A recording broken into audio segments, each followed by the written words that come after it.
Welcome back नाज़रीन। Break पर जाने से पहले हम बात कर रहे थे पाकिस्तान पीपल्स पार्टी के तहफ़्फ़ुज़ात के हवाले से। नून लीग ये चाहती है कि पाकिस्तान पीपल्स पार्टी को किसी भी तरह मना लिया जाए, लेकिन बनाने के लिए प्रैक्टिकली अगर उनको कुछ करना पड़े तो वो किस हद तक करने के लिए तैयार है, या फिर पार्टी लीडरशिप कहाँ जाना चाहती है इनके साथ। इस इत्तेहाद को इतना सीरियसली लेते हैं, इस इत्तेहाद को इतनी वैल्यू करते हैं कि पाकिस्तान पीपल्स पार्टी के तहफ़्फ़ुज़ात को दूर करने के लिए वो आमादा हो जाए। इसी सूरत हाल पर बात करने के लिए हमें ज्वाइन करें हैं बैरिस्टर आमिर हसन साहब। उनसे भी हम गुफ्तगू कर लेते हैं, जान लेते हैं कि उनके नजदीक क्या मामलात हैं, सीएसी में क्या डिसाइड होता है और उसके बाद पीएमएलएन से उनको रिस्पांस कैसा आता है। अस्सलाम वालेकुम बैरिस्टर साहब। जी वालेकुम अस्सलाम। बहुत शुक्रिया सर आपके कीमती वक्त का। इससे पहले हम बात कर रहे थे कि पाकिस्तान पीपल्स पार्टी के तहफ़्फ़ुज़ात को नून लीग सीरियसली क्यों नहीं लेती, या वो क्यों रिजॉल्व नहीं करना चाहते। आपके नजदीक क्या वजह है? आप बारहा बता चुके हैं, अब तो 2 साल से जायद का अरसा भी हो गया है। बिलावल भुट्टो साहब भी बताते हैं, खुद सदर ममलिकत आसिफ अली जरदारी साहब भी बताते हैं, मुलाकातें भी उनकी होती रहती हैं, लेकिन बात आके रुकती कहां पर है? डेडलॉक है क्या?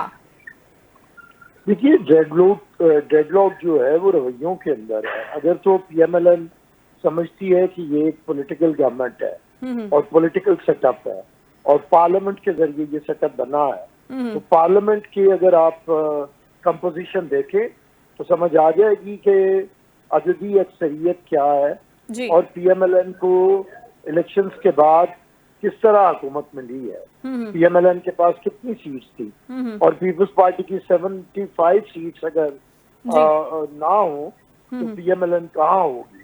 तो ये चीजें अगर तो पार्लियामेंट के जरिए, लेकिन अगर उनके दिमाग में कोई ये फतूर भर दिया गया है कि ये सेटअप कोई हाइब्रिड सेटअप है और इसके लिए पार्लियामेंट की जरूरत नहीं है, तो मैं ये बताऊंगा कि हाइब्रिड निजाम को भी किसी पार्लियामेंट की जरूरत रही है। जो पिछला निजाम था, हाइब्रिड निजाम था पीटीआई की गवर्नमेंट वाला, तो उसी में से हमने पार्लियामेंट में अदम एतमाद करके, तो उन्हें भी बड़ा ज़ौम था कि शायद वो किसी और सेटअप जो होता है उस शादियों की होती है। और पीपल्स पार्टी कुछ 15 सीटों वाली 20 सीटों वाली इत्तेहादी नहीं है, 75 सीट्स है। थोड़ा सा फर्क है हमारा और पीएमएलएन का। इसके बावजूद हमने पूरी हुकूमत की जिम्मेदारी और पूरी कैबिनेट उनकी है। आज आगे फिर हम देखते हैं कि प्रेसिडेंट के गवर्नर आप तो 2 साल पीएम की गवर्नमेंट थे, अलवी साहब प्रेसिडेंट, तो क्या की गवर्नमेंट थी, तो प्रेसिडेंट के पास तो इख्तियारात ही नहीं है गवर्नमेंट के अंदर ना। प्रेसिडेंट वो एक कॉन्स्टिट्यूशनल होता है और वो हमने इसलिए लिया है कि एक चेक एंड बैलेंस का निजाम रहे और एक मुशावरत का अमल रहे। लेकिन अगर आप प्रेसिडेंसी से प्राइम मिनिस्टर मुशावरत ही नहीं करते हैं, वो इत्तेहादी जमात जिसके 75 मेंबर्स हैं, उसके चेयरमैन के साथ तवातुर के साथ अगर वो मुशावरत ही नहीं करते हैं, पार्लियामेंट के अंदर हमारे पार्लियामेंट्री लीडर्स के साथ वो मुशावरत ही नहीं करते हैं और खुद से फैसले किए जाएंगे, तो कितनी देर तक हम इन्हें सहारा देंगे और अपने कांधों पे इनका बोझ लाद के फिरते रहेंगे। बिल्कुल दुरुस्त, ये तो नामुमकिन है। बैरिस्टर साहब 2 बातें आपसे करनी है बड़ी इंपॉर्टेंट। पहली बात तो ये कि अभी पीएमएलएन के रहनुमा से बात हो रही थी तो मैंने उनसे पूछ लिया कि मसला आता कहां पर है।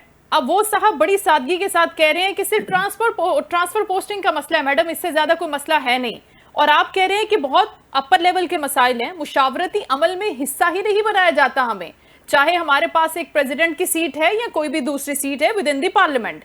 एक तो ये बात हो गई। दूसरी बात जो आप ही ने बात की कि हमारे पास अगर इतनी सीटें हैं तो होना तो ये चाहिए था कि उनको आपकी जरूरत होती, लेकिन अज़मा बुखारी साहब के बयानात से ये लगता है कि उनको जरूरत ही नहीं है, वो सोलो फ्लाइट में हुकूमत चलाने की पोजीशन में बैठी हुई है। देखिए, अज़मा बुखारी साहब की तो मैं नहीं बात करता जी, वो जिस तरफ हो इसी तरीके से जी हजूरी और खुशामद करती है। अच्छा, जब हमारी तरफ थी तो नवाज शरीफ उनके लिए गद्दार था, मोदी का यार था, रॉ का एजेंट था। तो आजकल अब वो नवाज शरीफ की बेटी की कनीजी में है, तो अब उन्हें क्या कहा जाए। तो हम तो बात करेंगे क़यादत की, मैं क़यादत की बात कर रहा हूँ। देखिए, मुशावरती अमल, आप पॉलिटिकल एनालिस्ट हैं, आप खुद देखिए कि क्या मुशावरती अमल है।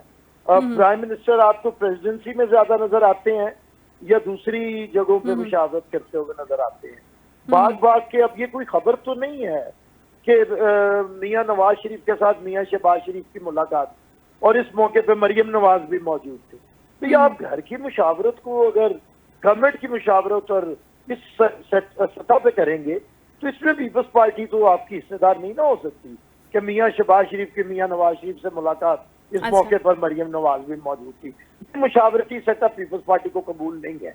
पीपल्स पार्टी पार्लियामेंट पे यकीन रखती है, पॉलिटिकल स्टेबिलिटी आएगी पॉलिटिकल इत्तेहादियों को ड्यू रिस्पेक्ट देने से। हमें फॉर ग्रांटेड ना लें। हम सही। जानते हैं कि इनकी और हमारी जो शादी है वो लव मैरिज नहीं है, अरेंज मैरिज है, और हम उसी अरेंज मैरिज की मुसीबत को चला रहे हैं। लेकिन ये कितनी देर चलेगी, कितनी देर तक हया करना पड़ेगा, जब इनके रवैये के ऊपर मुनासिब। अच्छा, लेकिन आपने बैरिस्टर साहब जो बात की ना वो बिल्कुल दुरुस्त है। गवर्नर साहब भी ये कह रहे हैं कि ये मजबूरी का इत्तेहाद है। चले ठीक है, हमने एक फॉर इंस्टेंस मैंने मान लिया कि ये मजबूरी का इत्तेहाद है, फिर ज़िमनी इंतखाब में आप फिर हिमायत में उतर रहे हैं उनके, तो ये कुछ समझ में आता नहीं है, ये कैसे पॉसिबल है सर? मैं अब यहाँ पे पार्टी का मौकफ दूं तो जरा और तरह का होगा। अच्छा। मेरा जाती ले लें कि शायद हमारे वर्कर जिसे एक्सेप्ट नहीं करते हैं मेजॉरिटी के अंदर, इस इत्तेहाद को बिल्कुल नहीं पसंद करते। सही। लेकिन अब ये फैसला हो जाता है, मतलब अब कोई हमें भी सीट्स शायद साउथ पंजाब में ऐसी हैं जहाँ पे वो हमारी हिमायत करेंगे और उधर हमें करनी पड़ेंगी। लेकिन हम जितनी सीट्स छोड़ते हैं और जितनी लेते हैं सीट्स, उस पे हमारे पार्टी के ओहदेदार और वर्कर शायद इतने सेटिस्फाइड नहीं है। तो ये बात मैं मीडिया के ऊपर करने की बजाय ये बात हम अपनी पार्टी के इजलासों में करते हैं। अच्छा। और पार्टी की आदत के आगे भी पहुंचा रही है। सही। अब देखिए इसका हल क्या निकलता है, इसे मैं जस्टिफाई नहीं करूंगा, लेकिन बहरहाल बहुत ही ये शादी जितनी भी अरेंज मैरिज चल रही है ये हमारी शराफत की वजह से चल रही है। सर कितनी शराफत दिखाएंगे? अच्छा चलिए अभी सैलाब की बात कर लेते हैं। ये जो हालिया सैलाब आया था पंजाब में, डबोया था जिसको, सर उसमें हसन मुर्तजा साहब कह रहे थे मेरा भी गांव डूब गया, नदीम अफजल चंद साहब का भी गांव डूब गया, लेकिन बिलावल साहब की स्टेटमेंट आपको याद है? उन्होंने कहा मरियम बीबी ने बड़ा अच्छा काम किया, उनको अप्रिशिएट किया, बदले में उनको क्या मिला वो बिल्कुल एक अलग चैप्टर है। लेकिन क्या बिलावल साहब को रिपोर्ट सही नहीं दी जा रही, उनको जो टॉप टियर लीडरशिप है वो सही बात नहीं पहुंचा रही, या फिर कोई और प्रॉब्लम है कहीं पर?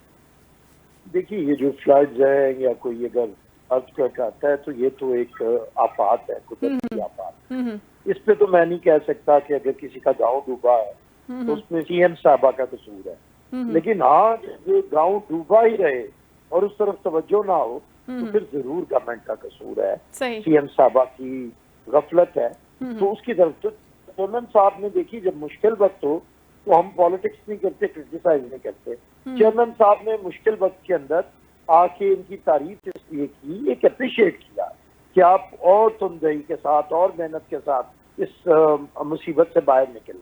इसका मतलब ये नहीं था कि हमने उन्हें कोई सर्टिफिकेट दे दिया है कि उनकी बड़ी गुड गवर्नेंस है। ये तो एक वैसे ही होता है जिस तरह आप कोई किसी मुश्किल में किसी को हौसला अफजाई करें कि शाबाश और अच्छा करो और अच्छा करो, तो वही है। लेकिन बदले में तो फिर वैसा ही होना चाहिए ना बैरिस्टर साहब। अगर हम चले हुस्ने सुलूक की भी बात कर रहे हैं, हम मॉरल बेसिस पे आ जाते हैं, तो होना भी तो यही चाहिए ना कि वो ये भी अप्रिशिएट करें। आपने उनकी कैंपेन देखी है डिजिटल मीडिया पे, जो सोशल मीडिया पे उनकी कैंपेन अभी अभी चल रही है, जिसमें वो पंजाब और सिंध का कंपैरिजन कर रही हैं। वो जिसने भी उनको मशवरा दिया है बड़ा ही फ्लॉप मशवरा है, मैं आपको भी सेंड कर दूंगी, आप देख लीजिएगा कि बदले में चले हम एक अच्छी बात करते हैं, एक अप्रिशिएट करते हैं, हम एक गुडविल की बात करते हैं, लेकिन वहां से तो वो चीज नहीं आ रही ना सर। देखिए कंपैरिजन जिस लेवल पे ये जैसे वो कर रहे हैं, अब ये उनका ज़रफ है। हमारी एक पॉलिटिकल ट्रेनिंग है, हम पॉलिटिकल वर्कर्स हैं, हमारी पॉलिटिकल ट्रेनिंग की है बेगम नुसरत भुट्टो ने, मोहतरमा बेनजीर भुट्टो शरीफ, बिल्कुल बिल्कुल, खवातीन हमारी चेयरपर्सन रही हैं, हमें खवातीन का बड़ा एहतराम है।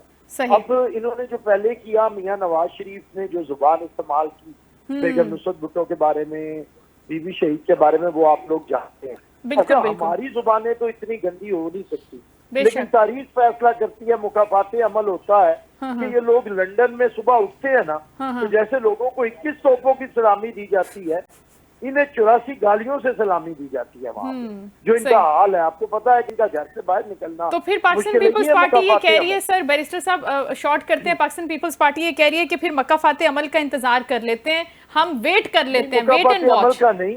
अच्छा, देखिए हम सियासी रवैया इख्तियार किए होंगे, मुल्क के अंदर ऑप्शंस नहीं है, पॉलिटिकल इंस्टेबिलिटी क्रिएट करने से मुल्क बहुत नुकसान उठाएगा। हमारे लिए हमारी सियासत से ज्यादा अहम मुल्क है। बिल्कुल लेकिन कितनी देर तक हम हमारी शराफत और हमारी ख्वाहिशात मुल्क की इस्तेहकाम की हमें इस तरह मजबूर रखेंगी कि अगर दूसरी साइड हमें फॉर ग्रांटेड ले, ज्यादा देर तक फिर मामला नहीं चल सकता।